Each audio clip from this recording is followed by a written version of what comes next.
I inserted some type of 80s music for the intro. Or it might have been death metal music. Who knows? It's my fucking shit. Hey! What is going on, guys? This is your long lost and perverted friend, Chris, aka MrRamone420. And I'm back after an extremely long hiatus that dealt with school and hospitals and schools and putting together became an interesting experience. Well, if you're friends with me on Facebook, you probably know the situation.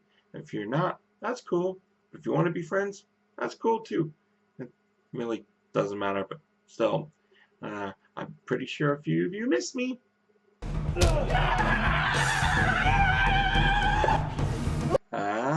I knew I can count on you, lovable, sick, twisted bastards. It's good to see you again. Yes, oh, I missed you so much. And as you can see back there, I had a few little things you can't really see, but they're DVDs. One's Inbred, or Breed, however you want to see it, and the other one is the 25th anniversary of Prince's Purple Rain, because, you know, he was a musical genius and had to celebrate his passing somehow. But honestly, you really didn't want to hear about that. You wanted to hear me talk about the movie. And if some of you are here just because you saw the title, and some of you are here just because, well, Chris has been away for a long time, and I wanted to see what he talks about. Thank you. I love you. That really means a lot. And now the movie. Oh, yes, the movie is an interesting one. It actually comes from a pretty, well, let's say, interesting, unique director of the underground, James Bell. Some of you may know him, some of you may not. He's directed such features as Dog Dick, Manure, and Tantrum. And his fourth one is, well, let's just say it definitely has the most unique title of them all, and the longest. It is Nutsack Part 1, Lucifer's Cosmonauts.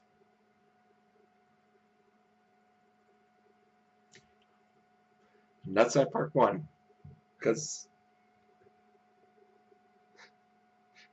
in Nutsack there's two balls, and you gotta have one, and then there's a second, unless you're gonna be one nut. Hey, One Nut Jones, where you going? Fuck you!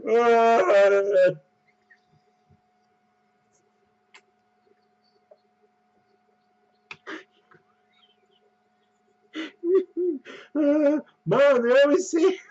I got one nut. Is that true? Well, feel good. Holy shit, I do. Ah! I am really sorry about that. Now, the cast of the film stars James himself, his wife May, the director of Fangboner, Nathan Rumler, and one of its main stars, Brian Papandrea? Papandrean? Perpendicular some from well, I'll just put it right down on the bottom screen. So yeah, sorry, Brian. So the story of the film is a bit of an interesting one. James's character is in a bit of a nightmare or dream, depending on what you ask. And in the dream, James wants to have a little fun with his wife. You know, a little bit of midnight. How do you do? And yeah, here's the father. And I don't know why I'm doing British. So he turns over to his wife, and what does he see? Well, how do I put it? Say you stick a person's head in a firelight for like 10 or 15 minutes. What do you get? A meat putt's face that's just like, there's no eyes or tongue, it's or nose, it's just like, oh. Well, there's no sound because there's like no sound coming from it. But James doesn't care. He'll still have fun with her anyway, because that's what you do in a nightmare. And all of a sudden, boom, he wakes up. She's not there, but there's a note saying, James, please look for a job. I really need you to. And that's what James does. He gets on his pants and everything, and he goes out looking for a job. And so James decides he's going to go out in town, look for a job, ask his friend if he can find anything for him, but unfortunately no, because, well, the economy is in a really bad shape, and I feel bad for James' character because he can't find anything. But while this is happening, there's this, well, let's just call it a meat pancake creature that's following him, and it's kind of pussy looking, and it's bubbling over, not too much, and it has eyes and tentacles and does this. But there's no sound, it's just tentacles. But what this creature is also doing is basically coming up and finding anyone that it can, especially James' friend, and, well, it's sticking one of its tentacles up the orifices of, well, okay, it's shoving its tentacle up the ass of people. That's what it's doing. Or into the mouth, or into the stomach, sometimes through the dick. It's really peculiar, because through the following, it's just like blood and pus of goo, and the people are melting, and there's pieces of the skin coming off, and it's just, and that's what's occurring. And this is happening, and throughout the day, James is noticing that there are blood and pieces of skin all over the town, but he also finds a, I would say, satanic wooden book. It's really great design, really fucking impressive. For some reason, James takes it with him, and it becomes like a safe key for him. But he's noticing more and more of these body parts all over the place. I could see that he's getting worried. And in part of the day, he actually finds one of his friends, played by Brian. So he has Brian and his girlfriend to go back to their place just to hang out. But it's only if they can use James's belt, because, well, they're heroin users, and you get to find out that, well, so is James, or recovering, but you're not quite sure. When they get back to her place, there's a comment that the girl makes towards James, and it's a really interesting one. You find out, okay, this might be why James is seeing this shit, and they say to him, hey man, shoot up with us, let's have a good time. When James rolls up his arm, holy fuck, it's just, I was watching with a friend and was like, what the fuck is that? They told me to get the hell out, and, well, the creature comes in and does its job. And this is the point where you gotta ask yourself a few questions. One, is James actually doing it? Is this an alien from outer space? Is this part of a weird situation that a society is allowing this to happen? Is it a drug? Is it, a creature that mutated something else? But you have to find out that question for yourself. But will there be a second one? Ah, yes. Well, yeah, there's a second one, because it's part 1 of 2, because you gotta have your second nut for your nutsack, because if not, hey, mommy, once again, they're making fun of my nuts again. Are you allowed to show your nuts? Yes. Oh, Billy. But the big question is, what did I think of the film? I had a great time with it. I actually watched it for the first time with me and a good friend, and she'd never seen any of James' films.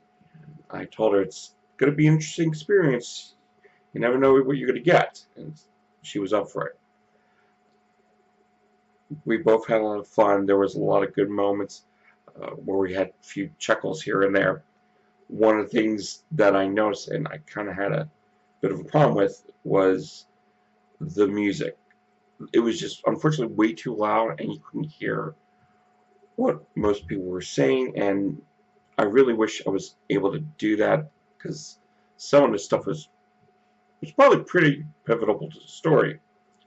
If I said pivotal, I didn't mean it, but pivotal to, anyway. One of the things you have to look out for, and I'm pretty sure it's not going to be hard to, is there is a scene with the meat pancake monster, and it's kind of looking at James, and while it's doing that, its tentacles are up in the air, and it's flailing around, and that's when you notice the strings. Well, I like I'm thinking, I was like, oh no, oh James, or May, or whoever's working the strings at the times.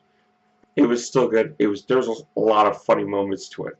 Uh, One of the great things you get to notice is, the orifice is the tentacles are sticking its ass up to. I just said that, didn't I? Yeah, and I mean it. It's like, there's a blowjob scene that the talk between the two characters is priceless. It reminded me of an old, 70s porn film. It's like, I'm not, watch it and you'll see, like, yep, there it is. Really good prosthetics. Impressed the shit out of me once again. The film was done on a extremely low micro budget. With each of these films, James is the writer, producer, director, prosthetics, script boy, which is the writer also, but just basically everything else. And he gets his, family involved and his friends to help out, which is fantastic. It's always a small crew, and that's what makes it work. It's weird and bizarre and some great stuff, and it does pay tribute to 80s monster creatures. These were the stories that if someone was being attacked or something was going wrong, you would see a person do this, and that's how it went. This was like another case. It worked really well with it. Is it the best story? Is it the best film? No, but honestly, it's done a lot better than most micro-budget, cheaply made films can, because there's a true love and true passion that he wants to put in, and I like that. It works great. Can I live without seeing his cock? Yes, I can. But honestly, if he feels that's what he wants to do, rock on, man. Definitely rock on. It definitely works well, and I'm gonna be one of the first people to get part 2 of, Nutsack. It's like Nutsack part 1. I'm just going back to it. Now, one of the things I'm thinking about is Lucifer's Cosmonauts. I have an idea that it's maybe part of the story and one of the main reasons why this all occurs. Does it involve aliens, or is it a drug? I'm not going to say, but again, it is definitely a recommendation. If you have a choice between getting a $5 DVD of a couple of Adam Sandler films and this, I'm going to go for this, because I know what I'm going to get with Adam Sandler. That was wrong, and I'm sorry about that. But yeah, it is definitely a really fun time. I had a great laugh, and my friend was intrigued, and she's definitely going to see more of his films. So yeah, I got another fan for you, James. So I'm going to give you a link to where you can purchase it, also a link to the trailer, as well as I'm going to give you a link to Nathan's Fang Boner. That way you can take a look at it, because that's, you got to support underground independent cinema. Guys, you've been fantastic, and thank you for sticking around for my reviews and this review. If you stuck this far, I fucking love you. But you know this by now. I'm going to try to do something for next week or the week after. It may be return of a old classic. You never know. I'm not gonna say, but it's just out there. You guys take care. You have a wonderful week. I love you. You rock. Till next time, rate, comment, subscribe, and don't drink the Kool-Aid. See ya. Let's call it dynamo.